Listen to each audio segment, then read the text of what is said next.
রহস্য ও থ্রিলার নিয়ে নির্মিত। সাথে আছি আমি কাজী মুগ্ধ মৌসুম। প্রতিদিনের মতো আজকে সকালেও আমার ঘুম ভাঙল আব্বু আম্মুর ঝগড়া শুনে। এটা নতুন কিছু না, প্রতিদিন ঝগড়া না করলে তাদের পেটের ভাত হজম হয় না। আমি তাদের একমাত্র মেয়ে রিন্তি। আব্বু আম্মুর বিয়েটা পারিবারিকভাবেই হয়েছে। দুজনই চাকরিজীবী হওয়ায় কেউ কাউকে ভালোভাবে সময় দিতে পারত না। এক পর্যায়ে আব্বু বলল, তোমার চাকরি করার দরকার নাই। আম্মু বলল, আমি কারোর উপর ডিপেন্ডেবল হতে চাই না, আমি আমার নিজের খরচ নিজেই চালাতে চাই। আমার কিছু দরকার হলে তোমার কাছে হাত পাততে হবে, এটা আমার পছন্দ না।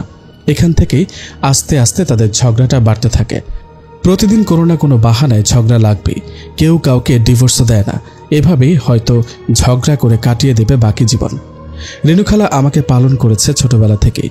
বলতে গেলে তিনি আমার মা বাবা। অনেক আদর যত্নে বড় করেছে সে আমাকে। কখনো মা বাবার অভাব বুঝতে দেয়নি। তবুও মনের মাঝে সবসময় একটা শূন্যতা বিরাজ করত। এই শূন্যতা আমাকে ধীরে ধীরে শেষ করে দিচ্ছে প্রতিনিয়ত। আমার মা বাবার কখনো সময় হয়নি আমার সাথে একটু সময় কাটানোর। কখনো সময় হয়নি আমার মাথায় হাত বুলিয়ে গান গেয়ে ঘুম পাড়িয়ে দেওয়ার। কখনো সময় হয়নি জিজ্ঞেস করার, মা তুই কেমন আছিস? আমার মা যখন 15 বছর বয়স তখন রেনু খালা স্ট্রোক করে মারা যায়। আরও একবার এতিম হয়ে গেলাম আমি। তখন থেকে আমি সম্পূর্ণ একা। ছোটবেলা থেকে এসব দেখতে দেখতে অভ্যাস হয়ে গিয়েছে। একটা সময় খুব কান্না করতাম, এমনও হতো সারা রাত কান্না করে কাটিয়ে দিয়েছি। ভাবতাম আমার মা বাবা অন্য সব মা বাবার মতো হলো না কেন? আমাকে যদি দরকার নাই ছিল তাহলে জন্ম দিয়েছিল কেন? রাতের পর রাত বাহিরে কাটিয়ে দিতাম। ঘুমন্ত শহরে হেঁটে বেড়াতে খুব ভালো লাগতো। আমার ভেতরের শূন্যতা দূর করার একমাত্র উপায় আমার মৃত্যু। কিন্তু সুইসাইড করার সাহস নেই আমার। অনেকবার চেষ্টা করেও ব্যর্থ হয়েছে। মনে হয় কোনো অদৃশ্য শক্তি বারবার আমাকে বাঁচিয়ে দেয়। আজ বাসায় কেউ নেই। মা বাবা দুজনেই অফিসের কাজে দেশের বাইরে গেছে। যাওয়ার আগে আব্বু আমাকে শুধু বলেছিল, আমরা কয়েকদিনের জন্য দেশের বাইরে যাব, তুমি নিজের খেয়াল রেখো। এটুকুতেই তার দায়িত্ব শেষ। আমি তার কথার কোনো উত্তর দিলাম না। চলে গেল সে। প্রায় রাত 1টা। আমি ছাদে দোলনায় বসে দোল খাচ্ছি আর গুনগুন করে গান গাচ্ছি।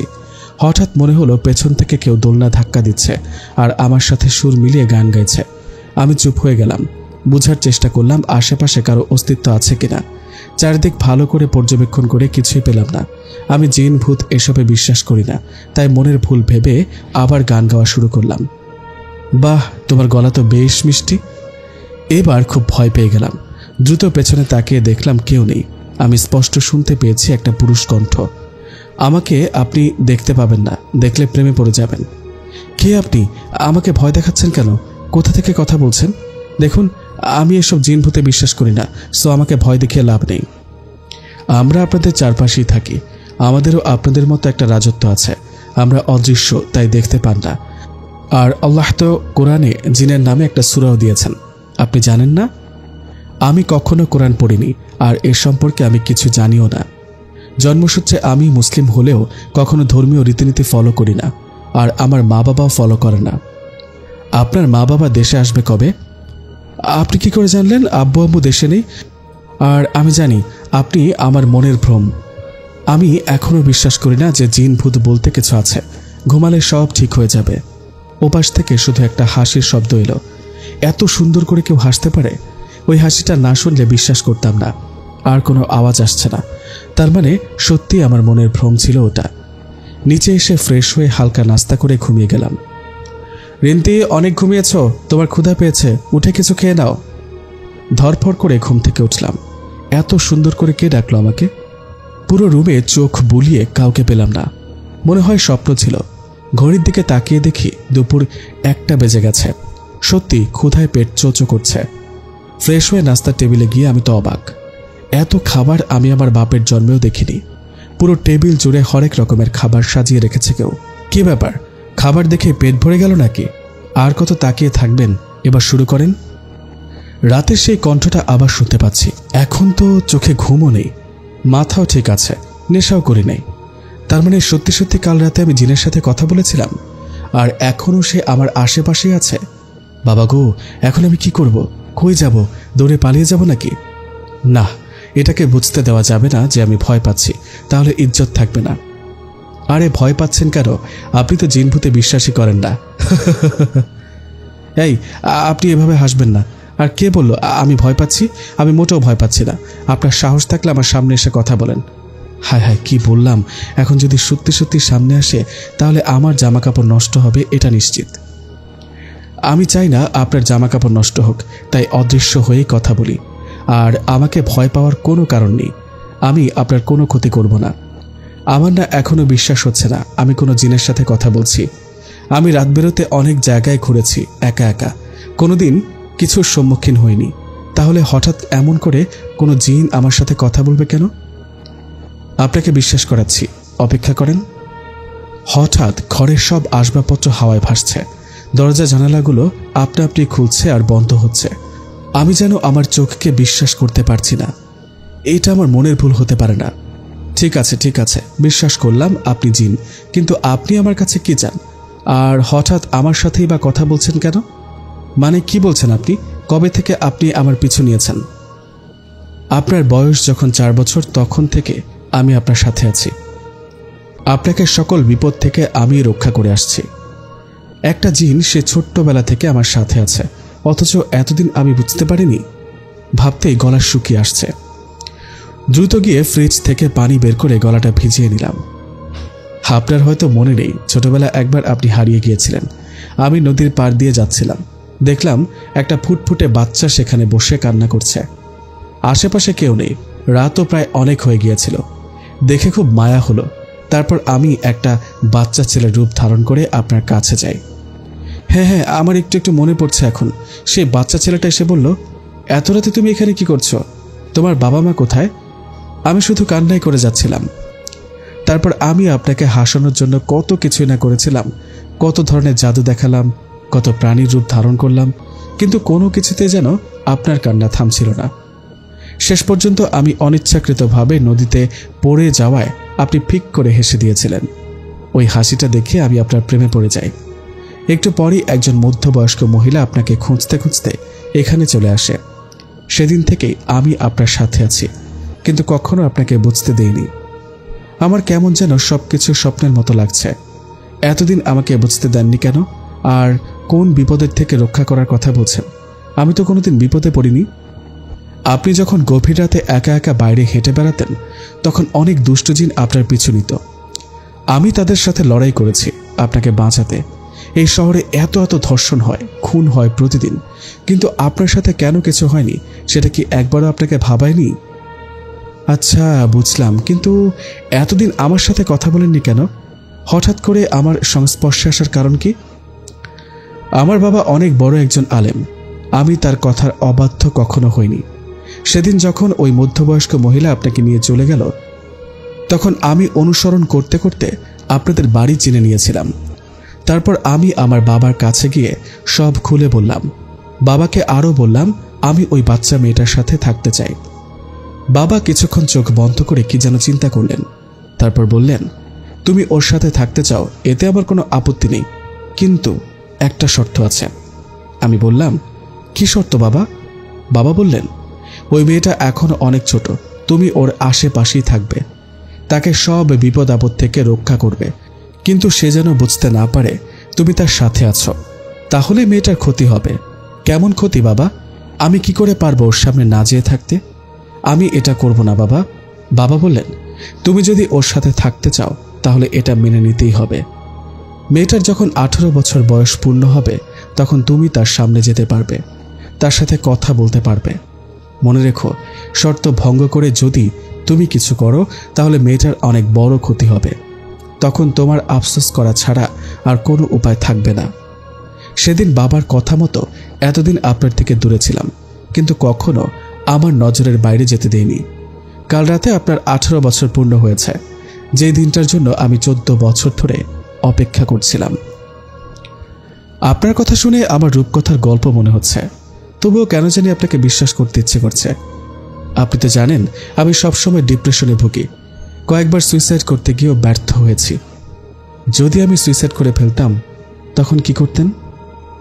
আপনাকে প্রতিবার আমি ব্যর্থ করেছি, যার জন্য আমার এত অপেক্ষা, তাকে কি করে মরতে দিতে পারি? তার মানে আপনার জন্যই আমি বারবার মরতে গিয়েও ব্যর্থ হয়েছে। যেদিন আমি ট্রেনের রানওয়েতে দাঁড়িয়েছিলাম সুইসাইড করার জন্য, ট্রেনটা আমার থেকে 5 সেকেন্ডের দূরত্বে ছিল।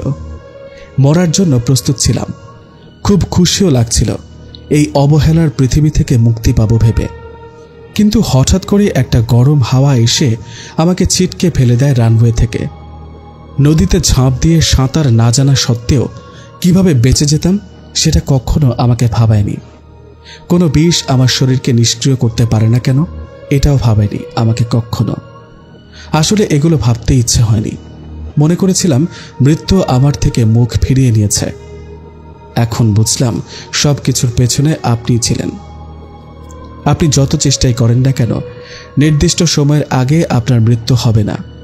আপনার জন্মের আগে আপনার মৃত্যুর সময় লেখা হয়ে গেছে। আর আপনার জীবনটা আপনার কাছে সৃষ্টিকর্তার দেওয়া আমানত। আপনি চাইলেই জীবনটা শেষ করে দিতে পারেন না। এখন চলুন খেয়ে নিন, বাকি কথা পরে হবে। হ্যাঁ, সেটাই ভালো। খুব ক্ষুধাও পেয়েছে, কিন্তু এত খাবার আমি কিভাবে খাবো? আমি কি আপনার মতো রাক্ষস নাকি? ওই, আমাকে রাক্ষস বলবেন না। আমি একজন সহজ সরল বডি বিল্ডার জিন, কয়েকদিন ধরে ডায়েটে আছি। তাই নাকি? তাহলে আমার সামনে আসছেন না কেন? এখনও সামনে যাওয়ার সময় হয়নি। সময় হলে ঠিকই দেখতে পাবেন আমাকে। আমি খাওয়া শুরু করলাম। এত স্বাদের খাবার আমি জীবনেও খাইনি। যেটা খাই সেটাই ভালো লাগে। কিছু কিছু খাবার আমি জীবনেও দেখিও নি, নামও জানি না, কিন্তু মন চাচ্ছে বাটি সহ খেয়ে ফেলি। এখন আমি রাক্ষসের মতো খাচ্ছি দেখছি। মনে হচ্ছে টেবিলের সব খাবার আমি একাই শেষ করে ফেলব। আপনিও খান আমার সাথে। এত খাবার একা একা খেলে কেমন দেখায়? ওপাশ থেকে কোনো উত্তর এলো না। হ্যালো মিস্টার বডি বিল্ডার, আমার কথা শুনতে পাচ্ছেন? কোথায় আপনি? ওনার নামটাই তো জানা হয়নি। কি নামে ডাকবো? আর আমাকে না বলেই কোথায় গায়েব হয়ে গেল? হঠাৎ স্টোর রুমের দরজাটা ধপাস করে খুলে গেল। একটা অবয়ব দেখা যাচ্ছে, কিন্তু অস্পষ্ট। অবয়বটা একটা মেয়ে আকৃতির। আমার সাথে যে এতক্ষণ কথা বলেছিল সে তো ছেলে। তাহলে এটাকে? ধীরে ধীরে অবয়বটা স্পষ্ট হচ্ছে। এক পর্যায়ে এক রূপবতী মেয়ের রূপ ধারণ করল অবয়বটা। এত সুন্দর মেয়ে আমি আমার জীবদ্দশায় দেখেছি বলে মনে হয় না। ঘন কালো লম্বা চুল, দুধের মতো সাদা গায়ের রং, গায়ে রেশমি পোশাক। দেখলেই মনে হচ্ছে এইমাত্র আকাশ থেকে নেমে আসা কোনো হুরপরি। আমি যদি ছেলে হতাম তাহলে মেয়েটাকে তাবিজ করে হলেও বিয়ে করতাম। একটা মেয়ে এত সুন্দর কিভাবে হতে পারে? আমি ঠায় দাঁড়িয়ে আছি। মেয়েটাকে দেখে কথা বলার ভাষা হারিয়ে ফেলেছে। একগাল হাসি নিয়ে মেয়েটা আমার দিকে আসতে লাগলো। আমি ওর মুখের দিকে হা করে তাকিয়ে আছি। কাছে এসে মেয়েটা বলল, নিজে একটা মেয়ে হয়ে আরেকটা মেয়ের দিকে এমন হা করে দেখার কি আছে? জীবনে কোনোদিন সুন্দরী মেয়ে দেখো নাই? সুন্দরী মেয়ে অনেক দেখেছি, কিন্তু অপসরী এই প্রথমবার দেখছি, তাই চোখ সরাতে পারছি না। কোন ক্রিম ব্যবহার করো তুমি? চেহারায় এত উজ্জ্বলতা কেন? আমার কথা শুনে ফিক করে হেসে দিয়ে বলল, আমাদের ক্রিম ব্যবহার করতে হয় না, আমরা জন্ম থেকে এমন। এখন বলো, কে তুমি? এখানে কেন এসেছো? আমাকে ভয় দেখাতে এসে থাকলে ভুল জায়গায় এসেছ। আগে তো এসবে বিশ্বাসই করতাম না, এখন বিশ্বাস করি, কিন্তু ভয় পাই না। আমার পরিচয় সময় হলে জানতে পারবে। আর তোমাকে ভয় দেখানোর ইচ্ছে থাকলে এত সুন্দরী রমণী হয়ে আসতাম না, বড় বড় দাঁতওয়ালা পেতনি হয়ে আসতাম। তাও ঠিক, কিন্তু এখানে কেন এসেছো? আমার কাছে কি চাও? আমি এখানে সাকলাইনের খোঁজে এসেছি। ওর বাবার কাছে জানতে পারলাম ও নাকি তোমার সাথেই থাকার সিদ্ধান্ত নিয়েছে। আচ্ছা, তাহলে ওই বডি বিল্ডারের নাম সাকলাইন। উনি একটু আগেই এখানে ছিলেন, কিন্তু হঠাৎ করে গায়েব হয়ে গেলেন। হয়তো তুমি এসেছো সেটা টের পেয়ে চলে গেছে। তোমাকে ভয় পায় নাকি সে? সাকলাইন ছোটবেলা থেকে এমন, সব সময় আমার থেকে পালিয়ে বেড়ায়। ও জানে না আমি ওকে কত ভালোবাসি। কোনোদিন আমার ভালোবাসা বুঝতে চেষ্টা করেনি। কাঁদো কাঁদো গলায় বলল। এত সুন্দরী মেয়েকে ইগনোর করে শালা বদমাস বডি বিল্ডার। আচ্ছা, সাকলাইন সাহেব অন্ধ নাকি? না তো, সাকলাইনের চোখ দেখলে যে কোনো রমণী ওর প্রেমে পড়তে বাধ্য হবে। আমি ওর চোখের নেশায় ডুবে আছি সেই শৈশব থেকে। অন্ধ না হলে তোমার মতো মেয়ের থেকে কিভাবে পালিয়ে বেড়ায়? প্লিজ তুমি কেঁদো না, আমি ওনাকে বুঝিয়ে বলবো। কাঁদলে তোমাকে আসলে দাঁতওয়ালা পেতনির মতো লাগে। হায় হায়, কি বললাম! এখন যদি সত্যি সত্যি ওই রূপ ধারণ করে তাহলে তো আমি শেষ। তুমি অনেক ভালো রিন্তি। সাকলাইন তোমার সাথে থাকলে আমার কোনো আপত্তি নেই, কিন্তু আমার সাথে একবার কথা তো বলতে পারে, আমার চোখে চোখ তো রাখতে পারে। আমাকে দেখলে না দেখার ভান করে কোথায় যেন হারিয়ে যায়। দেখলে তো একটু আগে কেমন করে পালিয়ে গেল। তুমি তো এখন চলে যাবে, সাকলাইন যখন আবার আমার কাছে আসবে তখন তোমাকে কিভাবে জানাবো? এই আংটিটা রাখো, সাকলাইন যখন আসবে তখন এটাতে 3টা ঘষা দিলেই আমি চলে আসব। শুধু সাকলাইনের জন্য না, যদি কখনো তোমার কোনো সাহায্য দরকার হয় তাহলেও আমাকে পাশে পাবে। তোমাকে আমার অনেক পছন্দ হয়েছে। হায় হায়, কি বলো? আমাকে পছন্দ হয়েছে মানে? সাকলাইন সাহেবের কপাল পুড়ল, কিন্তু আমি তোমাকে বিয়ে করতে পারবো না। রিন্তি, তুমি কিন্তু ভালো মজা করতে পারো। আজ থেকে তুমি আমার বন্ধু। এখন যাই তাহলে। চলে গেল পরীটা। ওদের জীবনটা কত সুন্দর, যখন যেখানে ইচ্ছে সেখানেই চলে যেতে পারে মুহূর্তের মধ্যেই। আমিও যদি ওদের মতো হতাম। ধুর, তার নামটাও তো জানা হলো না। কি যে করি না আমি, কাজের জিনিস আগে মনে পড়ে না। আজ কেমন যেন অনেক খুশি খুশি লাগছে। আজ মনে হচ্ছে আমি আর একা নই, কেউ তো আছে যার সাথে আমার মনের কথাগুলো শেয়ার করতে পারবো। হোক না সে জিন। মানুষ তো অনেক দেখেছি, ক্ষণে ক্ষণে রং বদলায় মানুষ, কিন্তু সাকলাইন সাহেব গেল কোথায়? বেচারা একটা মেয়ের ভয়ে সবসময় দৌড়ের ওপর থাকে। জিনেরাও এত ভীতু হয়? আজ 2 দিন হয়ে গেল, কিন্তু সাকলাইনের কোনো খবর নেই। আমি কি কোনো ভুল করে ফেললাম? কেন আসছে না? সে কি রাগ করেছে আমার ওপর? খুব মিস করছি তার কণ্ঠটা। আমি কি আবার একা হয়ে গেলাম? রিন্তির কি মন খারাপ? সেই কণ্ঠটা আবার শুনেছি। মনে আমার আনন্দের ঝড় বয়ে যাচ্ছে। সাকলাইন এসেছে। 2টা দিন যে কি কষ্টে কেটেছে বুঝতে দেওয়া যাবে না।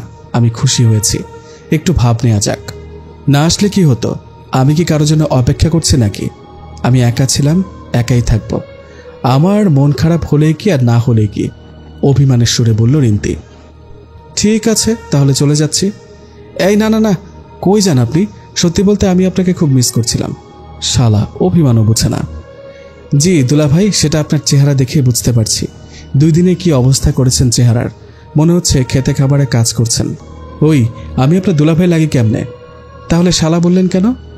ওইটা তো মনে মনে বলেছি। আপনি আমার মনের কথাও শুনেন সেটা জানতাম না। আমার সম্পর্কে আরো অনেক কিছু আপনি জানেন না এখনো। তো এত মিস করার কারণ কি? ভালোটালো বেসে ফেললেন নাকি আমাকে? আমার বই গেছে আপনাকে ভালোবাসতে। আপনার ভালোবাসার মানুষ তো অন্য কেউ। পরীটা আপনাকে পাগলের মতো ভালোবাসে, অথচ আপনি তার থেকে সবসময় পালিয়ে বেড়ান। কাজটা একদমই ঠিক করেন না। ওর নাম উর্বা, আমাদের সর্দারের মেয়ে। সব সময় আমার মাথা খায়। আমি ওকে শুধু বন্ধু হিসেবে দেখি, কিন্তু ও সেটা বুঝে না। বাহ, খুব সুন্দর নাম তো। উর্বা নামেই বোঝা যায় একটা রাজকুমারী। সমস্যা কি উর্বাকে ভালোবাসতে? এমন একজনকে যে কেউ ভালোবাসতে চাইবে, আর আপনি ওর ভালোবাসা পেয়েও অবহেলা করছেন।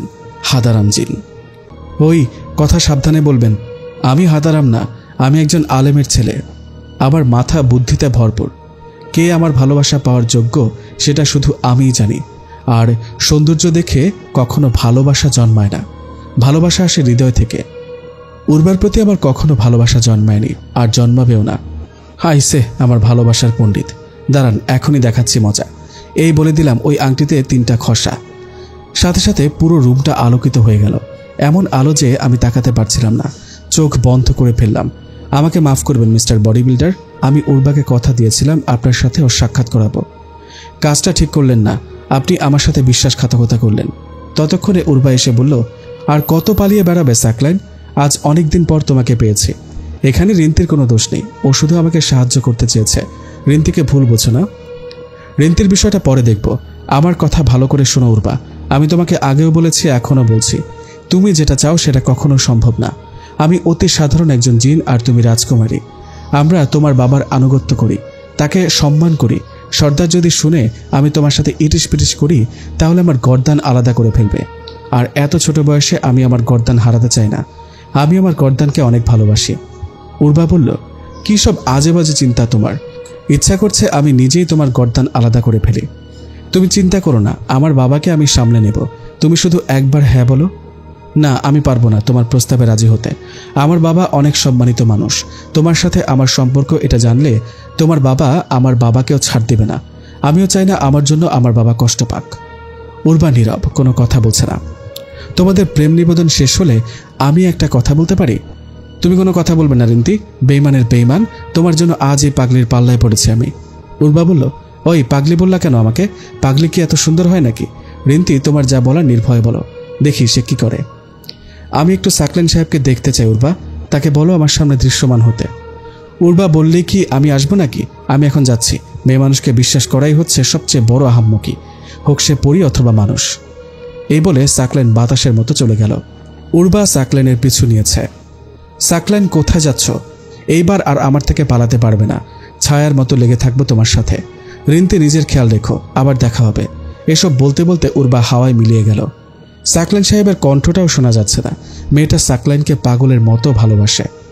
বোকা সাকলেন সেটা বুঝে না। ভালোই লাগছিল দেখতে এতক্ষণ ওদের মিষ্টি মিষ্টি ঝগড়া। উর্বার জন্য সাকলেন আমাকে ভুল বুঝেছে, আমার উপর রেগে আছে। হয়তো আর কখনো আসবে না আমার কাছে। এটা আমি কি করলাম? সাকলেন যদি সত্যি সত্যি আর না আসে? 10 দিন পার হয়ে গেল, সাকলেন একবারের জন্য আসে নাই। মাত্র 2 দিনের পরিচয় কাউকে এতটা মিস করা যায় ভাবতেই পারিনি। সাকলেনকে আমি ভালোবেসে ফেলেছি নাকি? না, এটা কিভাবে সম্ভব? উনি একজন জিন আর আমি মানুষ। তাহলে এত মনে পড়ছে কেন তাকে?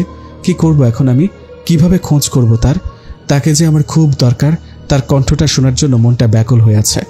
আর 3 দিন পর মা বাবা দেশে ফিরবে। আবার সেই আগের জীবন শুরু হবে। আবার আমি একা হয়ে গেলাম। কেন যে উর্বাকে সাহায্য করতে গেলাম? নিজের বোকামির জন্য নিজের কপালে জুতা দিয়ে মারতে মন চাচ্ছে। একবার যদি সাকলেন আসতো তাহলে আমার মনের কথা সরাসরি বলে দিতাম তাকে। হ্যাঁ, আমি ভালোবেসে ফেলেছি তাকে, হোক সে জিন। ভালোবাসার কাছে সকল যুক্তি অর্থহীন।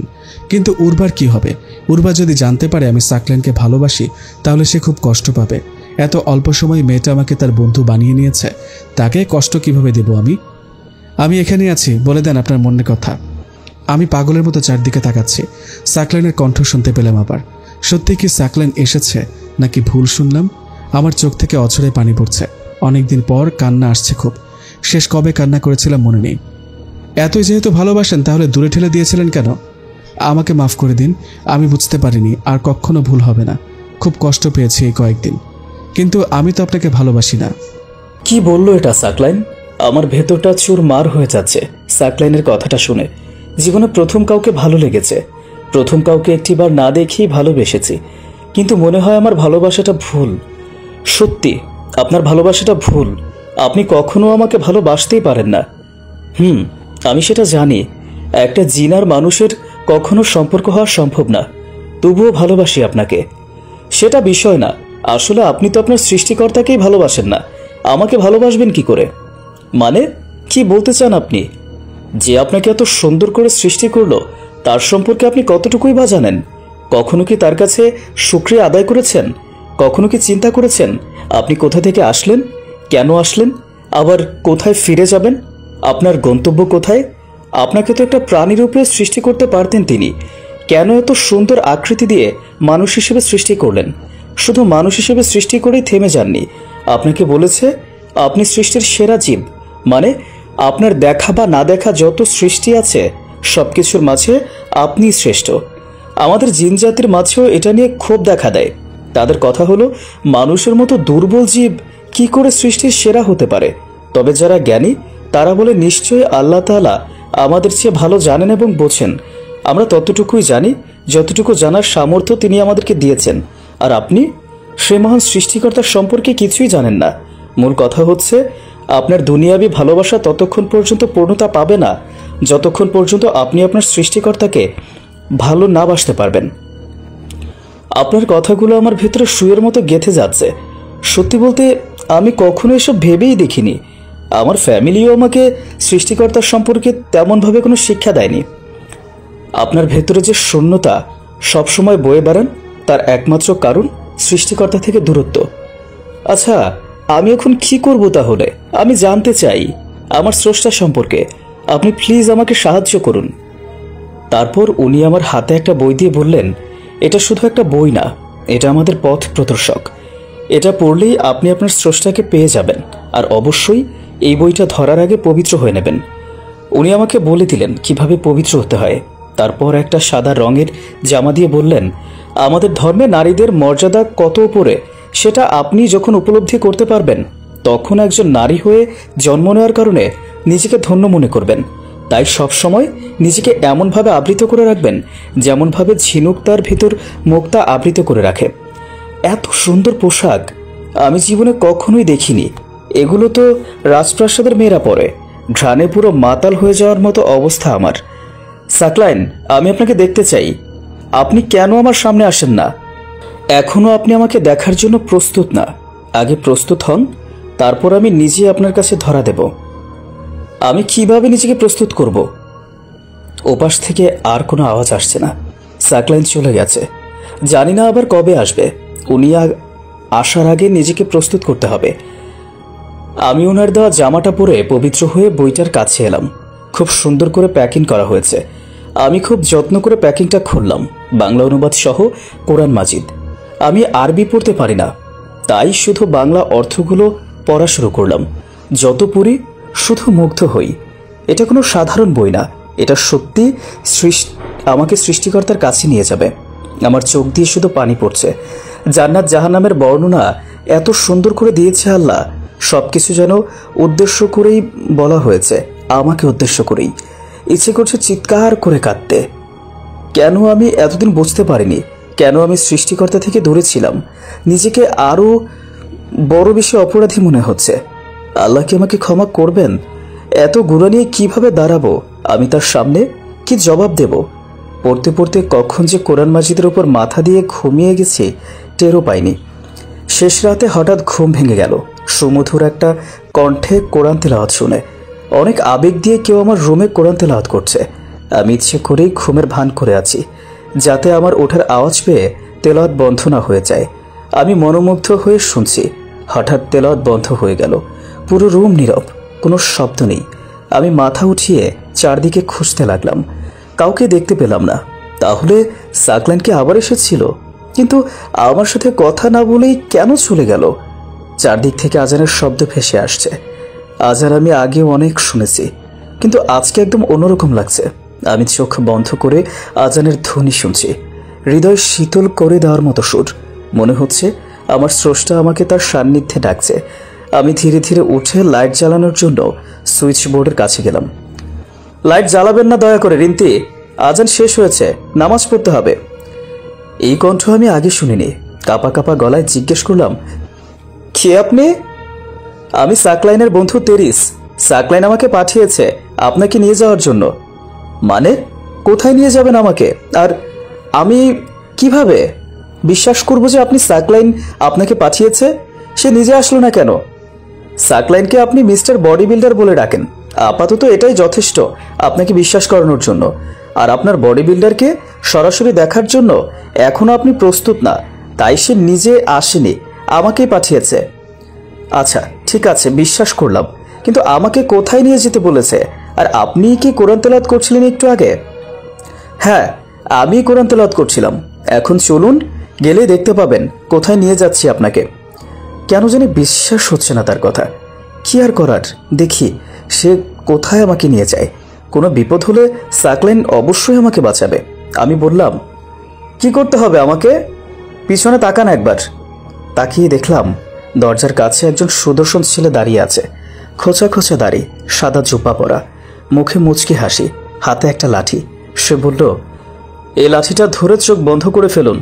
আমি না বলা পর্যন্ত চোখ খুলবেন না। আমি তার কথা মতো লাঠিটা ধরে চোখ বন্ধ করে ফেললাম। কেমন যেন মনে হলো আমি জমিনে নেই, হাওয়ায় ভেসে যাচ্ছি। চোখ খোলাও নিষেধ, কিন্তু খুব দেখতে ইচ্ছে করছে। আসলে কি হাওয়ায় ভাসছি নাকি?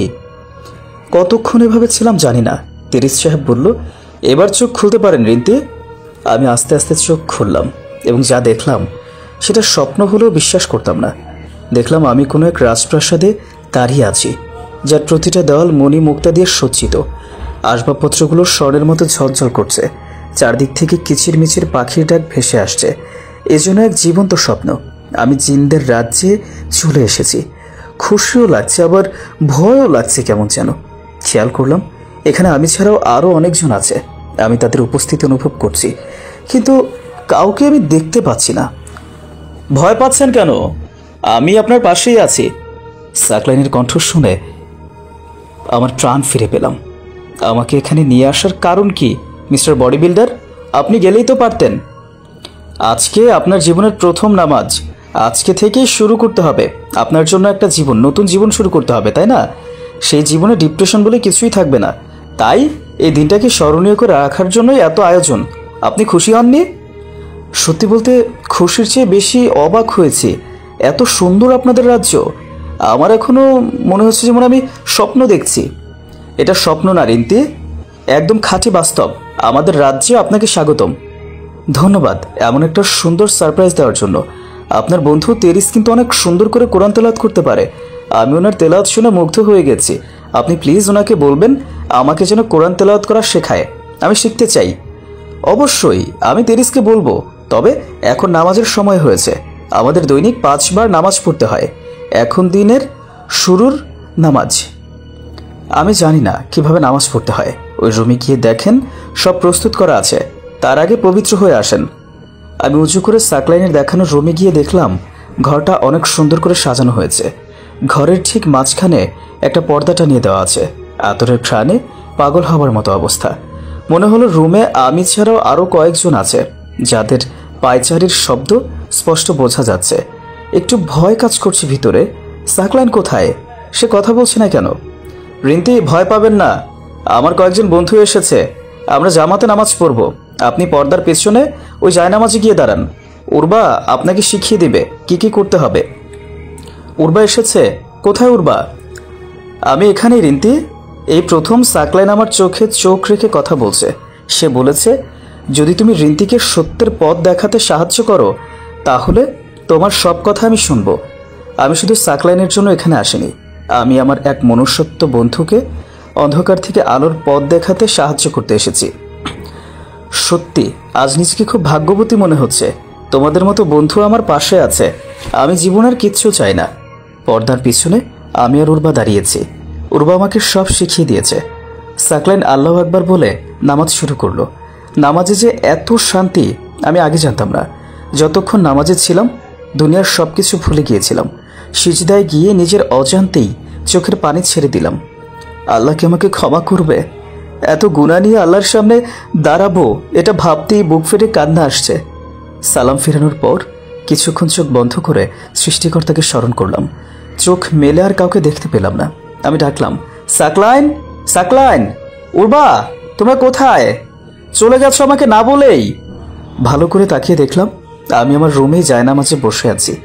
জিনরা কিভাবে করে এই কাজগুলো মানে আমার মাথায় আসে না। মুহূর্তের মধ্যেই যেন সবকিছু চেঞ্জ হয়ে যায়। এটা স্বপ্ন ছিল নাকি বাস্তব সেটা নিয়ে আমার মাথা ঘামালাম না। যা হয়েছে ভালোই হয়েছে। মনটা খুব ফুরফুরা লাগছে আজ। বারান্দায় দরজা খুলতেই হিমেল হাওয়ায় নিজেকে হারিয়ে ফেললাম এক অন্য জগতে। এর আগেও সকাল দেখেছি, কিন্তু এমন সুন্দর সকাল আমি আজ প্রথম দেখলাম। কিছুক্ষণ বারান্দায় দাঁড়িয়ে থেকে রুমে এসে চা বানিয়ে চায়ের কাপে চুমুক দিতে দিতেই গতকালের সব ঘটনা মনে করতে লাগলাম। কি থেকে কি হয়ে গেল? হ্যাঁ, সাকলাইন আমার জীবনটাই পাল্টে দিল। ইসলাম সম্পর্কে আমার আরও গভীরভাবে জানতে হবে। বাজার থেকে কয়েকটা ইসলামিক বই কিনে আনলাম। আমি জ্ঞান অর্জন করা শুরু করলাম ইসলাম সম্পর্কে। আমরা তো নামমাত্র মুসলমান, এই জন্যই আল্লাহ তাআলা বলেছেন মুসলমান না হয়ে মৃত্যুবরণ করো না। আমি সত্যিকারের মুসলমান হতে চাই। তেরিসার সাকলাইন প্রতিদিন এসে আমাকে কোরআন পড়া শেখায়। বলতে গেলে খুব অল্প সময়েই আমি কোরআন পড়া শিখে গেলাম। নামাজ পড়ার জন্য কয়েকটা ছোট সূরা মুখস্থ করে নিলাম। খুব ভালোভাবেই কেটে যাচ্ছে দিনগুলো। মা বাবার 3 দিন পর আসার কথা থাকলেও কোনো কারণেই 12 দিন পর আসলো। আমি তখনও ঘুম থেকে উঠিনি। ঘুমের মাঝেই মা বাবার কথা শুনতে পাচ্ছি। আমি তাড়াতাড়ি উঠে ফ্রেশ হয়ে সাকলাইনের দেওয়া সেই জামাটা পরে স্টোর রুমে এসে সালাম দিলাম, আসসালামু আলাইকুম রহমতুল্লাহ। মা বাবা দুজনে আমাকে দেখে হা করে তাকিয়ে আছে। বাবা কোনো মতো সালামের জবাব দিল। মা বলল, রিন্তি, এ কি হাল তোমার? কেন মা, আমাকে সুন্দর লাগছে না এই পোশাকে? বাবা বলল, আমি আমার নিজের চোখে বিশ্বাস করতে পারছি না। মনে হচ্ছে কোনো অ্যাঞ্জেল আমার সামনে দাঁড়িয়ে আছে। হঠাৎ তোমার এই পরিবর্তন কিভাবে রিন্তি? এই পরিবর্তনটা অনেক আগে হওয়া দরকার ছিল বাবা। তবু একজন বন্ধুর সংস্পর্শে আমি আজ সত্যের সন্ধান পেয়েছি। তোমরা আমাকে শুধু জন্ম দিয়ে ছেড়ে দিয়েছো, একজন মানুষ হিসেবে গড়ে তুলতে পারোনি বাবা। কখনো জানতে চাওনি যে আমি কি চাই, কখনো আদর করে খাইয়ে দাওনি, কখনো খোঁজ নাওনি যে আমি কেমন আছি। খুব হতাশ ছিলাম আমি এসব নিয়ে, নিজেকে খুব একা ভাবতাম। কিন্তু এখন এখন আমি আমার জীবনের আসল উদ্দেশ্য খুঁজে পেয়েছি বাবা, খুঁজে পেয়েছি আমার গন্তব্য। মা বাবা দুজনেই অপরাধীর মতো নীরব হয়ে দাঁড়িয়ে আছে। কি বলবে, তাদের যে বলার কোনো ভাষা নেই। তোমাদের বিরুদ্ধে আমার কোনো অভিযোগ নেই মা বাবা, সবকিছুর পরেও তোমরা আমার বাবা মা, তোমাদের জন্যই আমি পৃথিবীর আলো দেখেছি। আর আল্লাহ বলেছেন পিতামাতা যদি মুশরিকও হয় তবুও তাদের সাথে সদাচরণ করবে, তারা কষ্ট পায় এমন কোনো কথা বলবে না। তাই তোমরা আমাকে যতই অবহেলা করো না কেন, আমি তোমাদের জন্য সবসময় দোয়া করব বাবা, আল্লাহ যেন তোমাদের হেদায়েত দান করে। মা বাবা দুজনেই কাঁদছে, হয়তো এটা তাদের অনুশোচনার চোখের পানি। আমি বাসা থেকে বের হয়ে গেলাম, উদ্দেশ্য বাজারে গিয়ে কয়েকটা বই কিনব। এই কয়দিনে মোটামুটি একটা লাইব্রেরি হয়ে গেছে আমার রুমে। ইসলাম যেন একটা তলাবিহীন সমুদ্র, কখনো শেষ হবে না। ইসলাম সম্পর্কে জানার আগ্রহ আমার। ঘুমানোর আগে কোরআন তিলাওয়াত করা এখন আমার নিত্যদিনের অভ্যাস হয়ে গেছে, না হলে ঘুমই আসে না। আমি কোরআন তেলাওয়াত শেষ করে ঘুমানোর জন্য প্রস্তুতি নিচ্ছি, এমন সময় জানালার কপাট দমকা বাতাসে খুলে গেল। আমি ভয়ে ভয়ে জানালার কাছে গেলাম। বাইরে তেমন বাতাস নেই, তাহলে জানালা এমনভাবে খুললো কেন? আমি জানালা বন্ধ করে ঘুরে তাকাতেই দেখি আমার পড়ার টেবিলে কেউ বসে আছে। অন্ধকারে তার চেহারা ভালোভাবে বোঝা যাচ্ছে না। আমি ভয়ের সামনে গিয়ে নিজের জায়গায় থেকে জিজ্ঞেস করলাম, কে কে আপনি? ওপাশ থেকে কোনো উত্তর নেই। দেখুন, আমাকে ভয় দেখানোর চেষ্টা করবেন না, আমি এখনো এসবে অভ্যস্ত হয়ে গেছি। হ্যাঁ, আর আপনি আমি আপনাদের সর্দারের মেয়ে উর্বার বন্ধু, আমার কোনো ক্ষতি করলে আপনার খবর আছে কিন্তু। সো নাটক একটু কম করে হ্যাঁ বলেন যে আপনি কে, আপনি এখানে এসেছেন কেন? এবার ওপাশ থেকে গোঙানির শব্দ আসলো। ফুপিয়ে ফুপিয়ে কেঁদে উঠল, কিছু বলার চেষ্টা করছে কিন্তু কান্নার কারণে বোঝা যাচ্ছে না। দয়া করে আপনি কান্না থামান প্লিজ, যা বলার স্পষ্ট করে বলেন, দেখি আমি আপনাকে সাহায্য করতে পারি কিনা। এইবার সে আমার দিকে ঘুরে তাকালো। আমি যেন নিজের চোখে বিশ্বাস করতে পারছি না। এটা আমি কি দেখছি, স্বপ্ন নাকি বাস্তব? রিনু খালা আমার সামনে, সে আমার দিকে অসহায় দৃষ্টিতে তাকিয়ে আছে, কিছু বলতে চায় আমাকে। না না না না, এটা হতে পারে না, রিনু খালারও 3 বছর আগেই মারা গেছে। আমি না না না, এটা হতে পারে না, আমি ভুল দেখছি। হ্যাঁ আমি ভুল দেখছি, এটা হতে পারে না। রিনু খালা, তুমি তো মারা গিয়েছো, কিভাবে তুমি আমি তোমাকে কিভাবে দেখতে পাচ্ছি? আমার কথার কোনো জবাব না দিয়ে আস্তে করে হাওয়ায় মিলিয়ে গেল রিনু খালা। আজকে সত্যি অনেক ভয় পেয়েছি। জিনপুরি এগুলো দেখে অভ্যস্ত হয়ে গেছে, কিন্তু মৃত মানুষ কেন আমাকে দেখা দিবে? কি চায় রিনু খালা? কোনো কিছু না বলে চলে গেল কেন? আর কেনই বা কান্না করছিলেন? এগুলো ভাবতে ভাবতে কখন যে ঘুমিয়ে গেছি বলতে পারি না। পরদিন সকালে ফজর নামাজ পড়ে বারান্দায় দাঁড়িয়ে ভাবছি রিনু খালার কথা। রিন্তি, আপনাকে খুব চিন্তিত দেখাচ্ছে, কি নিয়ে ভাবছেন? সাকলাইন, আপনি এসেছেন? কাল রাতে একটা ঘটনা ঘটেছে, সেটা নিয়েই ভাবছিলাম আর কি। ঘটনাটা স্বাভাবিক কিনা একটু বলুন তো। তারপর আমি সাকলাইনকে সব খুলে বললাম রাতের ঘটনা। সাকলাইন পুরো ঘটনা শুনে কিছুক্ষণ চুপ থেকে বলল, আপনার রিনু খালা কবরে অনেক কষ্টে আছে। দুনিয়াতে তার আপন বলতে আপনি ছাড়া আর কেউ নেই। সে আপনাকে নিজের মেয়ের মতো লালন পালন করেছে, তাই আপনার কাছে এসেছিল তার কষ্টের কথা বলতে। কিন্তু আপনি তাকে দেখে ভয় পেয়েছিলেন, তাই কিছু না বলেই সে চলে গিয়েছে। তার কান্নাজড়িত চেহারা দেখে আপনি কি বুঝতে পারেননি যে উনি কেন এসেছিলেন? আমার ক্ষুদ্র জ্ঞানে যেটুকু বুঝতে পারলাম তা হলো উনি আপনার কাছে একটু দোয়ার জন্য এসেছিলেন। ওনার জন্য দোয়া করবেন, উনি খুব কষ্টে আছে। জন্মের পর থেকেই আমি বাবা মায়ের আদর থেকে বঞ্চিত। রিনু খালাই আমাকে লালন পালন করেছিল, তিনিই ছিল আমার মা বাবা। একটিবারও মনে হয়নি আমার রিনু খালা কবরে কেমন আছেন। নিজেকে অনেক অপরাধী মনে হচ্ছে। এখন থেকে প্রত্যেক নামাজ শেষে আমি তার জন্য দোয়া করব। নিশ্চয়ই আল্লাহ আমার দোয়া কবুল করে রিনু খালার কবরের আযাব মাফ করে দিবেন। খুব অল্প সময় আপনার এত পরিবর্তন আমার নজর কেড়েছে রিন্তি। এটা ভেবে খুব খুশি লাগছে যে আমি সঠিক মানুষের সাথেই থাকার সিদ্ধান্ত নিয়েছি। সাকলাইন, আমি কি এখনো আপনাকে দেখার জন্য প্রস্তুত না? কবে দেখা দিবেন আপনি আমাকে? না রিন্তি, এখনো সঠিক সময় আসেনি। যেদিন সে সময়টা আসবে সেদিন শুধু আমাকেই দেখতে পাবেন না, বরং আমাকে স্পর্শ করার অনুমতিও পাবেন। রিন্তি, কার সাথে কথা বলছো তুমি? মা? কেউ না মা, নিজের সাথেই কথা বলছি। সাকলাইন, এখন যাই, আবার কখন আসবেন? আমি বলার আগেই সে চলে গেছে। কখন যায় কখন আসে কিছুই বুঝি না। কি যে করি মিস্টার বিল্ডারটাকে নিয়ে। রাতে এশার নামাজ পড়ে জায়নামাজে বসে কোরআন তেলাওয়াত করছিলাম। তেলাওয়াত শেষে চোখের পানি ছেড়ে আল্লাহর কাছে আমার বাবা মায়ের জন্য দোয়া করলাম। তারা দুনিয়ার ক্ষণিকের ভোগবিলাসে মত্ত হয়ে অনন্তকালের জীবন ভুলে গিয়েছে। আল্লাহ, তোমার কাছে একটাই চাওয়া, আমাকে যেভাবে অন্ধকার থেকে আলোর পথ দেখিয়েছ, আমার মা বাবাকেও আলোর পথ দেখাও। আমি আর কিচ্ছু চাই না আল্লাহ। শুনেছি মা বাবার জন্য সন্তানের দোয়া কখনো ফিরিয়ে দাও না তুমি। আমি এক অভাগার সন্তান আল্লাহ। আল্লাহ, আমি তোমার জন্য আমার জীবন উৎসর্গ করেছি আল্লাহ। তুমি আমার বাবা মাকে ফিরিয়ে দাও আল্লাহ। দুনিয়াতে না হয় আমার বাবা মার আমি আদর পাইনি, তাদের সঙ্গ পাইনি, কিন্তু জান্নাতেও তুমি আমাকে এতিম বানিয়ে দিও না আল্লাহ। আমি আমার বাবা মার সাথে থাকতে চাই জান্নাতে। মনোজাত শেষ করে চোখের পানি মুছে পেছনে তাকিয়ে দেখি মা বাবা দুজনই অশ্রুসিক্ত চোখে দাঁড়িয়ে আছে দরজার কাছে। মা দৌড়ে এসে আমাকে প্রথমবারের মতো জড়িয়ে ধরল। আমি মাকে শক্ত করে জড়িয়ে ধরে শুধু কান্না করে যাচ্ছি। আমাদের মাফ করে দে মা, মা আমাদের মাফ করে দে। আমরা নিজেদের ইগোর কারণে তোকে বুঝতেই চাইনি কখনো, সবসময় তোকে দূরে ঠেলে দিয়েছি। একটা সন্তান বাবা মাকে ছেড়ে কত কষ্টে বড় হয় সেটা কখনো অনুভব করিনি। আজ থেকে আমি শুধু আমার এই পাগলি মেয়েটার জন্য বাঁচব। বাবা, তুমি কি আমাকে একটা বারের জন্য বুকে নিবে না? আমার মাথায় হাত বুলিয়ে দিবে না একটু? আমাকে আর তুমি একা ছেড়ে দিও না বাবা, আমাকে একা ছেড়ে দিও না। আমি যে তোমাদেরকে অনেক ভালোবাসি বাবা, অনেক ভালোবাসি। বাবা আমার মাথায় পরম স্নেহে হাত বুলিয়ে দিচ্ছে। আজকে আমি আমার পৃথিবীর সবচেয়ে সুখী মানুষ। আল্লাহর কাছে শুকরিয়া আদায় করার কোনো ভাষা আমার জানা নেই।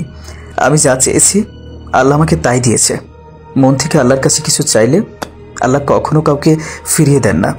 বাবা মা দুজনই তওবা করে আলোর পথে ফিরে এলো। এমনও হয় সারা রাত তাহাজ্জুদ নামাজ পড়ে কাটিয়ে দেয় বাবা মার সাথে। মা চাকরিটা ছেড়ে দিয়েছে, এখন আমার সবচেয়ে ভালো বন্ধু আমার মা।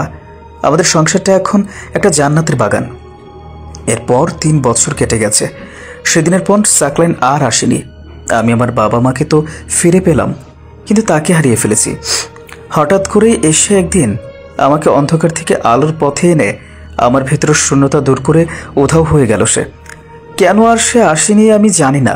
প্রতিটি মুহূর্ত অপেক্ষা করতাম তার জন্য। আমার কি কোনো ভুল হয়েছিল? মা বাবার সব থাকার পরেও তার শূন্যতা আমাকে সবসময় গ্রাস করে রাখত। আজও আমি তার অপেক্ষা করি। আমার মন বলে কোনো একদিন সে অবশ্যই আসবে। বাবা একদিন রাতের বেলা এসে আমাকে বলল, রিন্তে তৈরি হয়ে নাও মা, তোমাকে দেখতে আসবে একটু পর, এবং আজ রাতেই তোমার বিয়ে। আমি বললাম, কি বলছো বাবা? হঠাৎ এসবের মানে কি? জানা নাই শোনা নাই, কার হাতে আমাকে তুলে দিবা তোমরা? আমাকে কি বাবা? আর তোমাদের আমি বলছি তো যে আমি কারোর জন্য অপেক্ষা করছি, তাই না? সে আসবে একদিন ইনশাআল্লাহ। আমি তাকে ছাড়া আর কাউকে আমার মনে জায়গা দিতে পারবো না বাবা।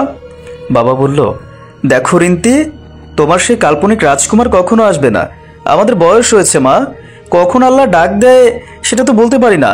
যাওয়ার আগে তোমাকে কারো হাতে তুলে দিয়ে যেতে পারলেই হয় মা, তাহলে আমরা মরেও শান্তি পাবো।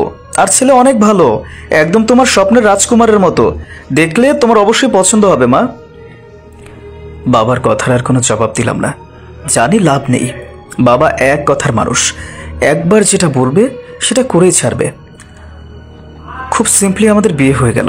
এলাকার কয়েকজন গণ্যমান্য ব্যক্তি আর ছেলেপক্ষের কয়েকজন। রাগের ছেলে কেউ দেখিনি। আশ্চর্যের ব্যাপার, ছেলেও নাকি আমাকে না দেখিয়ে বিয়ের জন্য হ্যাঁ বলে দিয়েছে। ছেলে যেমন হওয়ার হবে আগেই বলে দিব আমি অন্য কাউকে ভালোবাসি এবং সে একজন জিন, তাহলে আর ভয় আমার কাছে আসবে না। বাসর ঘরে বসে ওনার জন্য অপেক্ষা করছি। আসুক আগে, তারপর দেখাবো বিয়ে করার মজা। কেউ ঘরে ঢুকেছে। আমি আর চোখে তাকিয়ে দেখলাম লম্বা চওড়া ফর্সা মুখ ভর্তি দাড়ি, সত্যি যেন রাজপুত্র। আমি তাকে ভালো করে দেখার জন্য মাথা উঠিয়ে হা করে তাকিয়ে রইলাম। এত সুন্দর একটা মানুষ কিভাবে হয়? তার চেহারা যেন নূর ছড়াচ্ছে। আমি চোখ সরাতেই পারছি না তার থেকে। আমাকে এভাবে তাকিয়ে থাকতে দেখে উনি বললেন, আজকে সব দেখা দেখি ফেললে সারা জীবন কি দেখবেন? তার কথা শুনে আমি চমকে গেলাম। এটা তো সাকলাইনের কণ্ঠ। আমি কিছু বলতে যাব এমন সময় উনি বললেন, কথা দিয়েছিলাম না, সময় হলে ঠিকই আমাকে দেখতে পাবেন। আজকেই সেই বহু প্রতীক্ষিত সময়। সাকলাইন! এ কি, আপনি তোতলা হয়ে গেলেন কিভাবে? শ্বশুরমশাই তো বলেনি যে তার মেয়ে তোতলা? আমাকে তার মানে ঠকিয়েছে। ওই, আমি তোতলা না। আমি স্বপ্ন দেখছি নাকি এটা আমার মনের ভ্রম? যে কণ্ঠের মালিককে দেখার জন্য আমি ব্যাকুল হয়ে থাকতাম, কত অপেক্ষা করেছি, সে আজ আমার সামনে দাঁড়িয়ে। প্লিজ প্লিজ আমাকে বলুন যেটা আমার স্বপ্ন মানে নাকি বাস্তব। আমি এখনো বিশ্বাস করতে পারছি না। এবার সে আমার একদম মুখের কাছে এসে বলল, আমাকে ছুঁয়ে দেখতে পারেন বিশ্বাস না হলে। আমি কাঁপা কাঁপা হাতে তার চেহারায় হাত দিয়ে স্পর্শ করলাম। বরফের মতো ঠান্ডা। সাথে সাথে হাত সরিয়ে নিয়ে বললাম, আপনার শরীরে এত ঠান্ডা কেন? আমি একজন জিন, আমার শরীরের তাপমাত্রা সবসময় এমনই থাকে। আমি নিজেকে সামনে রাখতে পারলাম না। কান্না করতে করতে তাকে শক্ত করে জড়িয়ে ধরে ফেললাম। সেও আমাকে তার বাহুডোরে শক্ত করে ধরে আছে। আপনি খুব খারাপ, খুব পচা। আপনি এতদিন কোথায় ছিলেন? হ্যাঁ, জানেন আপনাকে আমি কত মিস করেছি, কত কষ্ট পেয়েছি, প্রতিটা মুহূর্ত অপেক্ষা করেছি কখন আসবেন আপনি। কি ভুল ছিল আমার? হ্যাঁ, কেন আপনি হারিয়ে গেলেছিলেন এভাবে? আমাকে বলতে সুযোগ দিলে তো কিছু বলবো। আপনি শুধু বলে যাচ্ছেন রেডিওর মতো। কি মানে, আমি এখন রেডি হয়ে গেছি না? আমি রেডিও? আপনি নষ্ট রেডিও, ভাঙা রেডিও, ব্যাটারি রেডিও, ঠিক আছে? ঠিক আছে, আমি সব রেডিও। এখন আমি কিছু বলি, আপনি মন দিয়ে শোনেন। বলেন। উর্বা আমাকে ভালোবাসে, সেটা তার বাবা মানে আমাদের সর্দারকে জানিয়েছিল। সর্দার সাথে সাথে সেটা প্রত্যাখ্যান করে। আমি আগেই জানতাম সর্দার এটা কখনো মেনে নিবে না, কারণ আমাদের রাজ্যে রাজবংশের কারোর সাথে সাধারণ কারো বিয়ে হওয়ার কোনো নিয়ম নেই। উর্বাকে সেটা অনেকবার বুঝিয়েও ব্যর্থ হয়েছি। উর্বার পাগলামির জন্য সর্দার আমাকে এবং আমার বাবাকে বন্দি করে কারাগারে পাঠিয়ে দেয়। আমার জন্য আমার বাবাকেও অপমানিত হতে হয়েছে। আমি নির্দোষ ছিলাম, সেটা সর্দারও জানত, কিন্তু তার মেয়ের সম্মান রক্ষার্থে আমাকে কোরবান করা হয়েছিল। এই 3 বছর কারাগারে ছিলাম আমি রিন্তি। আপনি আমাকে যতটা মিস করেছেন তার চেয়ে 1000 গুণ বেশি আমি আপনাকে মিস করেছি। আপনাকে একটাবার দেখার জন্য দিনের পর দিন ছটফট করেছি, সবসময় দোয়া করেছি আপনি যেন ভালো থাকেন। আপনার ভালো থাকাই আমাকে শান্তি দেয়, আপনার হাসি আমার শক্তি যোগায়। এত কিছু হয়ে গেছে, আর আপনি মানে আপনার সাথে কি বলবো? আমি শুধু নিজের ভুল খুঁজছিলাম। এতদিন কি কারণে আপনি আমার কাছ থেকে হারিয়ে গিয়েছিলেন? আপনি না কত জাদু জানেন, জাদু দিয়ে কারাগার থেকে পালিয়ে আসতে পারলেন না কেন? আমাদের রাজ্যে সবাই জাদু জানে, এই জন্য আমাদের কারাগারগুলো সেভাবে বানানো যাতে কেউ পালাতে না পারে। কারাগারের ভেতর কোনো জাদু কাজ করে না, সেখানে আমাদের মতোই মানুষ মানে আপনাদের মতোই আমাদেরকে মানুষ হিসেবে থাকতে হয়। আর উর্বার কি হলো? তার কি কোনো শাস্তি হয়েছে, নাকি সর্দারের মেয়ে বলে ছাড় পেয়ে গেছে? উর্বাকে 1 বছরের গৃহবন্দী করে রাখা হয়েছিল, তারপর ব্রেন ওয়াশ করে তার অতীত ভুলিয়ে দেওয়া হয়েছে। এখন সে আমাকে চিনেই না। খুব খারাপ লাগলো উর্বার কথা শুনে। মেয়েটা আপনাকে পাগলের মতো ভালোবাসতো, আর আপনার জন্য নিজের জীবন দিয়েও দিতে পারতো, কিন্তু ভাগ্যের কি খেলা দেখেন, আজ সে আপনাকে চিনেই না। আল্লাহ যা করে ভালোর জন্যই করে।